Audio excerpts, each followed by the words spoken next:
O apóstolo Paulo, o grande desbravador do reino de Deus, escreve a sua primeira epístola, que é a carta aos Gálatas. Ele está combatendo o judaísmo, está defendendo o seu apostolado e o verdadeiro evangelho. No capítulo 5, versos 19 a 21, ele trata das obras da carne. E nos versos 22 e 23, ele fala sobre o fruto do Espírito. São duas coisas contrastantes. As obras da carne, está no plural. Mas quando ele vai falar dos frutos, ele não fala dos frutos, ele fala do fruto, o fruto do Espírito.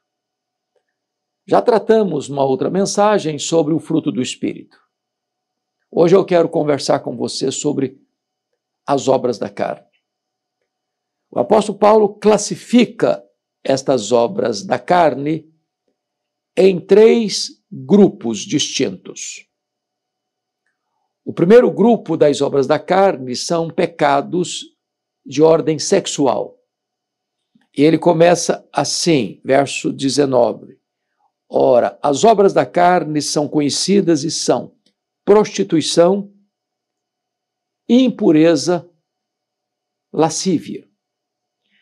Toda esta depravação ou degradação moral, todo esse desvirtuamento sexual é colocado pelo apóstolo Paulo como obras da carne.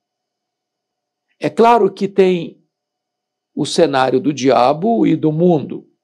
O diabo é esse ser maligno que instiga.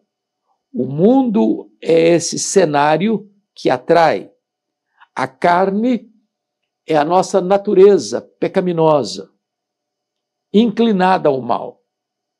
Então, Paulo vai dizer que a prostituição, essa vida promíscua, do sexo irresponsável, do sexo desvirtuado, do sexo que busca o prazer pelo prazer sem compromisso, é obra da carne. Mas ele vai dizer também que a impureza, e a impureza aqui, porneia, retrata todo tipo de desvirtuamento sexual. Todo tipo. Então é uma palavra ampla que retrata toda a prática sexual que foge do padrão de Deus, qual seja a relação sexual no contexto do matrimônio, marido e mulher. Toda a prática sexual fora desse padrão, estabelecido pelo próprio Deus, cai dentro desta vala comum chamado impureza, lascívia, a porneia. E aí ele vai para uma outra categoria, lascívia, que implica não só na prática em si, mas no desejo, alimentar a mente, nutrir os pensamentos, com toda sorte de poluição sexual. Nós vivemos, sobretudo depois do advento da internet, um incremento, um crescimento explosivo nessa questão da pornografia, quando hoje cerca de 70% dos homens, 60% das mulheres já acessaram ou ainda acessam produtos, conteúdos pornográficos. Hoje cerca de 30% dos homens são prisioneiros, estão nas garras deste vício tão devastador que é a pornografia. E Paulo está dizendo para nós que esses desvirtuamentos, que esses assodamentos, que essas práticas fora do padrão de Deus, nesse primeiro núcleo, no primeiro grupo das obras da carne, são os pecados sexuais. Isso é grave, porque isso não só destrói a vida humana, como também conduz o homem que nessa prática não se arrepende à condenação eterna. O segundo grupo de pecados que são chamados obras da carne, são os pecados ligados ao segmento religioso. E ele prossegue no verso 19 assim, verso de número 20 assim, idolatria e feitiçarias. Então, tanto a idolatria quanto a feitiçaria são chamados pecados religiosos. Quando o homem se prostra diante de um ídolo que ele fabricou, de um ídolo que ele forjou com as suas mãos ou imaginou com a sua mente.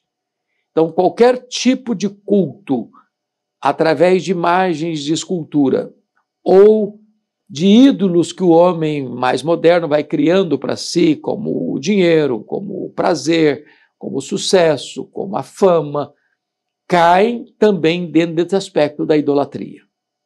A palavra feitiçaria é a palavra farmaqueia no grego. E está ligado a drogas. Então, hoje tem muito daquilo que é adoração a demônios que são estimulados, que são acionados pelo gatilho das drogas. As pessoas ficam alucinadas, as pessoas perdem o seu equilíbrio mental. E se ela perde a sua capacidade de raciocínio, de lucidez, de racionalidade, ela tem a sua mente mais acessível ao ataque do inimigo. Ela está mais predisposta a adorar seres malignos. Então, se os pecados sexuais são obra da carne, também a idolatria e as feitiçarias também são obra da carne. Veja você que a obra da carne está ligada também ao desvirtuamento da verdadeira religião, ou da verdadeira religiosidade. Então, atente-se a isso. Agora vamos ver o terceiro grupo das obras da carne, que são os pecados relacionais. Tem a ver com o seu relacionamento com o seu próximo, relacionamentos distorcidos. E Paulo começa a elencar quais são esses pecados das obras da carne no que tange ao grupo relacional. E ele diz assim: inimizades, porfias, ciúmes, iras, discórdias, dissensões, facções, invejas. Então, eu citei, agora eu vou numerar, porque os pecados sexuais são 3, os pecados religiosos são 2. Vamos ver quantos são os pecados de relacionamento. Então, ele começa com, preste atenção aí, inimizades, porfias, ciúmes, iras, discórdias, dissensões, facções, invejas. Eu estou falando de 8 pecados ligados a relacionamento. Ou seja, há mais pecados ligados à maneira de você se relacionar, de você se portar diante do seu próximo, que pecados sexuais, de pecados religiosos. Então vamos examinar isso aqui. Primeiro, ele está mostrando aí no verso de número 20, inimizades. É aquela pessoa que, onde ela chega, ela cria problema. Ela machuca pessoas. Ela levanta muros.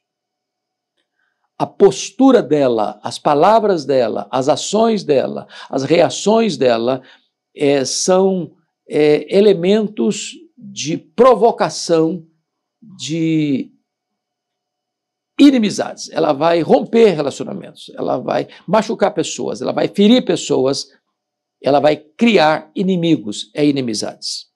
Depois das inimizades vem as porfias. Porfia é essa disputa, essa malquerença, essa briga. Isso pode acontecer por causa de futebol, por causa de política, por causa de filosofias e de ideologias.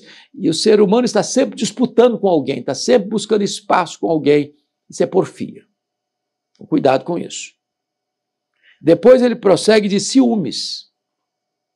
Ciúme, gente, é uma doença. Ciúme é um negócio terrível que adoece as pessoas. Eu costumo dizer que ciúme tem 3 sintomas. A pessoa é ciumenta quando ela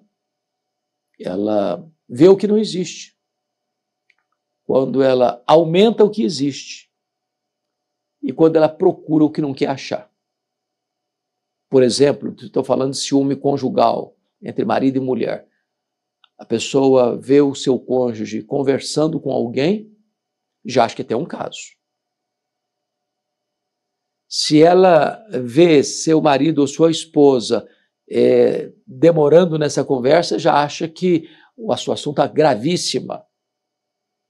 O marido, a mulher chega em casa, aí a pessoa ciumenta começa a olhar o telefone celular, se não tem alguma mensagem estranha ali. Ou vasculhar a carteira para ver se não tem alguma fotografia ali. Ou procurar um fio de cabelo no paletó e aí deduz que tem um caso mesmo e a coisa se agrava. A pessoa ciumenta é uma pessoa insegura. É uma pessoa que não confia nela mesma. E ela vive atormentada. E ela acaba estressando de tal maneira a relação que a pessoa não suporta conviver com ela. Ela acaba expulsando a pessoa que ela mais gostaria de ter por perto. Ciúmes é obra da carne. Ele prossegue e diz iras.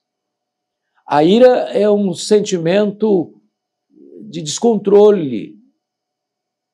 É a pessoa que está sempre com a temperatura alta. É irascível. Ela fica com raiva por qualquer coisa. Ela mantém essa ira, mantém essa raiva. Manter isso no coração é dar lugar ao diabo. A Bíblia diz, irai-vos e não pequeis. Não deis lugar ao diabo, não se deixe pôr o sol sobre a vossa ira, nem deis lugar ao diabo. Ou seja, é aquela ira que cozinha em fogo lento. É aquela pessoa que guarda mágoa. E ela está sempre irada, sempre indisposta com o outro. O coração dela é um campo de guerra. Aliás, o coração dela é uma guerra civil ambulante. Está sempre irada. E a ira abre caminho, a porta, um flanco para o diabo fazer um grande estrago no coração. Depois ele diz discórdias. Discórdias. É aquela pessoa que não é da paz. É aquela pessoa que não tem paz. É aquela pessoa que provoca contenda e rompe a paz. Ela não é pacificadora. Ela não é ministro da reconciliação. Ao contrário, ela vive discordando e vive em discórdia com as pessoas, criando confusão, aprontando brigas, gerando divisões dentro da família, no trabalho, na escola, por onde passar. Paulo prossegue e diz dissensões. Aqui dissensões já tem a ver com formar uma rebelião, um motim, um grupo de discordância.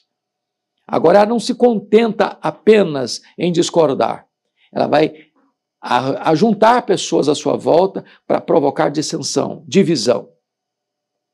É aquilo que cria partido, né?